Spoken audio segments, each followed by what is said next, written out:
अस्सलाम वालेकुम students, welcome back to the lecture. जैसा कि हमने प्रीवियस लेक्चर में सीरीज़ का इंट्रोडक्शन डिस्कस किया था और हमने कंपैरिजन भी किया है सीरीज़ और सीक्वेंस का आपस में क्या रिलेशनशिप है। उसके बाद हमने सीरीज़ की कन्वर्जेंस और डाइवर्जेंस को डिस्कस किया था बाय यूजिंग पार्शियल सम्स। और देन हमने ज्योमेट्रिक सीरीज़ की कन्वर्जेंस और डाइवर्जेंस वो भी डिस्कस की। ये भी देखा कि ज्योमेट्रिक सीरीज़ होती क्या है, फिर उसकी कन्वर्जेंस डाइवर्जेंस देखी और ये देखा कि जब इनफाइनाइट अगर ज्योमेट्रिक सीरीज़ हमारे पास कन्वर्जेंट है तो उसका सम हम फाइंड कैसे कर सकते हैं। अब उसका लिंक जो है वो डिस्क्रिप्शन में मैं ऐड कर देती हूँ। आप उस वीडियो अगर आपने नहीं देखी तो पहले वो वीडियो देख लें, फिर आपको ये जो है वो ज़्यादा अच्छे से क्लियर हो जाएगी। जी, आज के जो लेक्चर में हम डिस्कस करने जा रहे हैं वो हमने दो टेस्ट डिस्कस करने हैं सीरीज़ की कन्वर्जेंस के लिहाज से। एक टेस्ट तो हमारे पास है पी सीरीज़ टेस्ट और जो सेकंड टेस्ट होगा वो हमारे पास होगा बेसिक कंपैरिजन टेस्ट। सीरीज़ होती क्या है?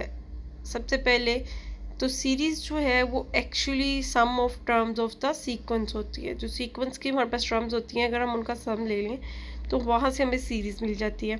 अब सीक्वेंस क्या होती है इसकी डिटेल्स भी हम पहले काफ़ी ज़्यादा जो है वो डिस्कस कर चुके हैं और सीक्वेंस की कन्वर्जेंस और डाइवर्जेंस भी जो है वो चेक कर चुके हैं। सीक्वेंस एक्चुअली हमारे पास एक फंक्शन होता है जिसकी जो डोमेन है वो सेट ऑफ नेचुरल नंबर होती है और रेंज उसकी डिपेंड करती है कि हम कौन सी सीक्वेंस ले रहे हैं। तो जी, हम अपने टॉपिक की तरफ मूव करते हैं। पी सीरीज़ टेस्ट हम लोगों ने देखना है, तो इससे पहले हमें ये पता होना चाहिए कि पी सीरीज़ होती क्या है। पी सीरीज़ हमारे पास जैसे कि ये एक्सप्रेशन हमें गिवन है, तो यहाँ पर हमारे पास दो चीज़ें हैं। एक तो एन की वैल्यू जो है वो वेरी करती है 1 से इन्फिनिटी तक। ये एन 1 से इन्फिनिटी तक क्यों है? क्योंकि ये एक्चुअली सीक्वेंस की टर्म्स का सम है और सीक्वेंस में हमारे पास डोमेन जो है वो नेचुरल नंबर होती है। तो ये हमारे पास होगी पी सीरीज़। और इसमें ये जो पी वाली वैल्यू है ये कोई भी फिक्स वैल्यू हमने कर दी है, मतलब सारी की सारी सीरीज़ में जो टर्म्स आ रही हैं जिनका हम सम ले रहे हैं उस पर जो एक्सपोनेंट या उसकी जो पावर आ रही है वो फिक्स है, उसको हम पी कह रहे हैं।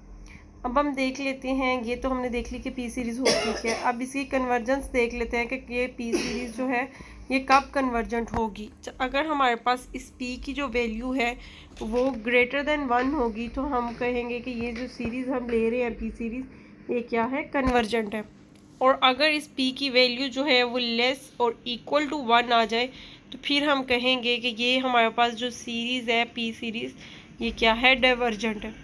अब जब भी हमें इस तरह का कोई क्वेश्चन आएगा तो एक तो हमने ये देखना है कि ये जो हमें सीरीज़ गिवन है वो पी सीरीज़ है या नहीं है। अगर तो ये पी सीरीज़ है फिर इस पी की जो है वो वैल्यू हमें देखनी पड़ेगी कि इस पी की वैल्यू क्या है। अगर तो हमारे पास इसकी ग्रेटर देन 1 वैल्यू आ रही है तो कन्वर्जेंट है और लेस और इक्वल के लिए ये क्या है? 1 से लेस और इक्वल के लिए डाइवर्जेंट हो जाएगी ये सीरीज़। तो ये मैंने एक एग्जांपल जो है वो कंसीडर की है जिसमें हमारे पास पी सीरीज़ गिवन है 1/√n वाली, और इसमें जो है पी की वैल्यू जो है वो 1/2 आ रही है।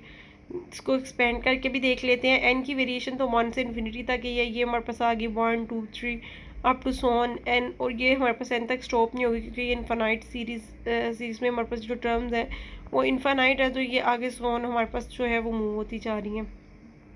अब यहाँ से हम इजीली देख सकते हैं कि पी की वैल्यू हमारे पास ये एक पी सीरीज़ बन रही है और यहाँ पर पी की वैल्यू जो है वो क्या आ रही है? 1/2। तो ये 1/2 जो है ये हमारे पास लेस देन है 1 से 0.5 इसकी हमारे पास वैल्यू आती है। तो इसका मतलब है ये वाली जो पी सीरीज़ है ये क्या हो जाएगी? हमारे पास डाइवर्जेंट हो जाएगी क्योंकि पी की वैल्यू जो है वो लेस देन 1 है।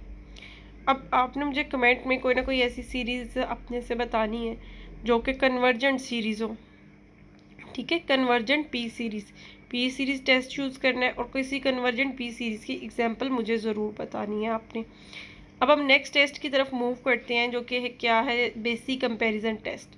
अब जैसे कि कंपैरिजन का नाम आ रहा है इस टेस्ट की हमारे पास हेडिंग में, तो इसका मतलब है कंपैरिजन कोई दो या दो से ज़्यादा चीज़ों का होगा, एक सीरीज़ की ये तो नहीं ये बात होगी। तो हम यहाँ पर जो है दो सीरीज़ बेसिकली कंसीडर कर रहे हैं जो कि पॉजिटिव टर्म्स की सीरीज़ हैं। एक सीरीज़ हमने ए एन ले ली है और दूसरी सीरीज़ हमने बी एन ले ली है। अब हमने इन दोनों के दरमियान रिलेशनशिप क्या लिया है कि जो ए एन वाली सीरीज़ है वो लेस और इक्वल टू होगी किस सीरीज़ के, बी एन के, for all values of n. N यहाँ पर हमारे पास नेचुरल नंबर से ही बिलोंग कर रहा है, सीक्वेंस की कोरिस्पोंडेंस से, तो एन की वैल्यू हमारे पास 1 2 3 और ये अप टू सोन इन्फिनिटी तक जाएगी। अब हम क्या कह रहे हैं कि ये ए एन वाली सीरीज़ की कन्वर्जेंस और डाइवर्जेंस और बी एन वाली सीरीज़ की कन्वर्जेंस और डाइवर्जेंस जो है वो आपस में कैसे इंटर रिलेटेड है वो हम देख लेते हैं। पहला पॉइंट तो हमारे पास ये है कि अगर बी एन वाली सीरीज़ जो है वो कन्वर्जेंट है, बी एन वाली सीरीज एक्चुअली जो है वो ए एन वाली सीरीज से बड़ी है, तो अगर हमारे पास बी एन वाली सीरीज कन्वर्जेंट है देन ए एन वाली सीरीज जो है वो भी क्या होगी, कन्वर्जेंट होगी। अब सीरीज़ की कन्वर्जन से, ये मैंने आपको लास्ट लेक्चर में बताया था कि सीरीज़ की कन्वर्जन से एक्चुअली मीन ये होता है कि उस सीरीज़ का जो है वो सम एग्जिस्ट करना चाहिए। अगर उस सीरीज़ का सम एग्जिस्ट कर रहा है तो वो सीरीज़ कन्वर्जेंट होती है, अदरवाइज वो सीरीज़ क्या है, डाइवर्जेंट होती है। अब एक बड़ी सीरीज़ है, अगर उसका सम एग्जिस्ट कर रहा है तो उससे जो छोटी ए एन वाली सीरीज़ है उसका भी तो सम एग्जिस्ट करेगा। तो यहाँ से भी हमें इजीली पता चल सकता है कि अगर बी एन वाली सीरीज़ कन्वर्जेंट है तो ए एन वाली सीरीज़ जो है जो उससे छोटी थी वो भी क्या हो जाएगी, कन्वर्जेंट हो जाएगी। अब इसका सेकंड वाला पॉइंट देख लेते हैं, उसमें हमने क्या कहा कि अगर ए एन वाली सीरीज़ जो है वो डाइवर्जेंट है तो देन बी एन वाली सीरीज़ जो है वो भी क्या होगी, डाइवर्जेंट होगी। इसमें भी वही लॉजिक है कि अगर छोटी सीरीज़ का सम एग्जिस्ट नहीं कर रहा तो उससे बड़ी सीरीज़ का भी सम जो है वो एग्जिस्ट नहीं करेगा। तो अगर छोटी सीरीज़ डाइवर्जेंट है तो उससे बड़ी सीरीज़ जो है वो भी क्या होगी, डाइवर्जेंट होगी। तो ये तो होगी हमारे पास बेसिक कंपैरिजन टेस्ट की स्टेटमेंट। अब हम इसकी दोनों पॉइंट्स के लिए एक एक एग्जाम्पल जो है वो देखते हैं और एग्जाम्पल से आपको ये जो कंसेप्ट है ये ज़्यादा क्लियर हो जाएगा। हमें गिवन सिर्फ एक ही सीरीज़ होगी, हमें उससे बड़ी या छोटी सीरीज़ जिसके बारे में हमें कंफर्म है कि वो कन्वर्जेंट है या डाइवर्जेंट है वो हम खुद से सपोज करके और फिर इसका जो है वो सोल्यूशन वो हम फाइंड करेंगे। सबसे पहले हमें जो एग्जांपल हमने कंसीडर की है इसमें हमने सीरीज़ ली है summation n is equal to 1 to infinity और 1 over n raise to power 1/2 plus n raise to power 3/2। अब ये हमें सीरीज़ गिवन है, इसमें हम बेसिक कंपैरिजन टेस्ट अप्लाई करके इसकी कन्वर्जेंस या डाइवर्जेंस जो है वो देखना चाह रहे हैं कि वो हमारे पास क्या आ रही है। अब जो एक्सप्रेशन है हमारे पास n raise to power 1/2 plus n raise to power 3/2, ये बड़ा एक्सप्रेशन है अगर हम सिर्फ n रेज टू पावर 3/2 ले लें, क्योंकि n की वैल्यू तो पॉजिटिव है और उसकी कुछ पावर जब n की पावर 3/2 में ऐड होगी तो ये एक्सप्रेशन हमारे पास ग्रेटर होगा और n रेज टू पावर 3/2 वाला जो एक्सप्रेशन है वो हमारे पास क्या होगा, स्मॉलर होगा। अब अगर ये n रेज टू पावर 3/2 जो है ये छोटा है n raise to power 1/2 plus n raise to power 3/2 से, तो अगर हम इसका रेसिप्रोकल ले लें तो रेसिप्रोकल में हमारे पास क्या हो जाएगा, इन इक्वालिटी का जो साइन है वो चेंज हो जाएगा। जितना हमें पता है कि डिनोमिनेटर में नंबर बड़ा होता है उसके फ्रैक्शन की जो वैल्यू है वो उतनी ही हमारे पास क्या आती है, स्मॉलर आती है। तो ये हमारे पास क्या हो गया कि 1 over n raise to power 3/2 जो है ये एक बड़ी सीरीज़ हो गई है, किससे, 1 over n raise to power 1/2 plus n raise to power 3/2 वाली सीरीज़ से। अब हमने इसको लेट कर लिया है, एक जो सीरीज़ हमें गिवन थी उसको हमने ए एन का नाम दे दिया है और जो सीरीज़ हमने खुद से सपोज की है उससे एक बड़ी series 1 over n raise to power 3/2 उसको हमने बी एन का नाम दे दिया। अब पी सीरीज़ टेस्ट ही पहले तो यूज़ करते हैं बी एन की कन्वर्जेंस के लिए, क्योंकि 3/2 जो है ये हमारे पास 1.5 के इक्वल है तो ये ग्रेटर देन 1 है, तो इसका मतलब है कि ये बी एन वाली सीरीज़ तो कन्वर्जेंट है। और बी एन वाली सीरीज़ हमने एक्चुअली क्या ली थी, ए एन वाली सीरीज़ से बड़ी ली थी। तो अब हम इसमें देख लेते हैं, अगर ये ए एन वाली सीरीज़ से बड़ी सीरीज़ है और ये कन्वर्जेंट सीरीज़ है तो बी एन तो कन्वर्जेंट होगी बाय पी सीरीज़ टेस्ट। आपने जो भी टेस्ट यूज़ करना है उसको मेंशन ज़रूर करना है कि हमने कौन सा टेस्ट यूज़ किया है जिसकी वजह से ये सीरीज़ हमारी कन्वर्जेंट या डाइवर्जेंट हो रही है। अब मैंने पी सीरीज़ टेस्ट यूज़ किया तो मैंने यहाँ पर लिख दिया कि मेरी बी एन वाली सीरीज़ जो है वो कन्वर्जेंट होगी क्योंकि पी की वैल्यू जो है वो ग्रेटर देन 1 आ रही थी। अब अगर ये सीरीज़ कन्वर्जेंट है बी एन वाली, तो जो इससे छोटी सीरीज़ है, बेसिक कंपैरिजन टेस्ट क्या कहता है कि हमारे पास अगर बी एन वाली सीरीज़ कन्वर्जेंट है तो ए एन वाली सीरीज़ इससे छोटी थी, तो इट मीन्स के ए एन वाली सीरीज़ जो है वो भी क्या होगी, इज़ आल्सो कन्वर्जेंट। वो भी हमारे पास क्या हो जाएगी, कन्वर्जेंट, क्योंकि उससे बड़ी सीरीज़ को हमने कन्वर्जेंट शो कर दिया है। यही हमारे पास बेसिकली इसका जो है वो हमारे पास बेनिफिट है बेसिक कंपैरिजन टेस्ट का कि हम उससे बड़ी या छोटी जिसके बारे में हमें कंफर्म हो हम वो सीरीज़ लेके ओरिजिनल वाली सीरीज़ का जो है वो रिज़ल्ट हम फाइंड आउट कर सकते हैं। अब नेक्स्ट जो है वो हमने देखना है कि जो हमें सीरीज़ गिवन है वो है summation n is equal to 1 to infinity log n over n। ये हमें सीरीज़ गिवन है और इसकी हमने कन्वर्जेंस या डाइवर्जेंस जो है वो देखनी है कि ये सीरीज़ कन्वर्जेंट होगी या डाइवर्जेंट होगी। तो इसके लिए भी हम लोग जो है बेसिक कंपैरिजन टेस्ट यूज़ करने जा रहे हैं। अब हमें पता है कि नेचुरल लॉग की जो वैल्यू है, नेचुरल लॉग ऑफ n की जो वैल्यू है वो ग्रेटर देन 1 आती है अगर हम n पे जो है वो कंडीशन लगा दें कि n जो है वो ग्रेटर और इक्वल टू क्या है 3 के। ये चीज़ जो है आप खुद भी वेरीफाई कर सकते हैं, कैलकुलेटर को यूज़ करके भी आप ये चीज़ वेरीफाई कर सकते हैं कि नेचुरल लॉग ऑफ n की वैल्यू जो है वो ग्रेटर देन 1 आएगी अगर हम n पे रिस्ट्रिक्शन क्या लगा दें कि n की वैल्यू जो है वो ग्रेटर और इक्वल टू क्या है 3 है।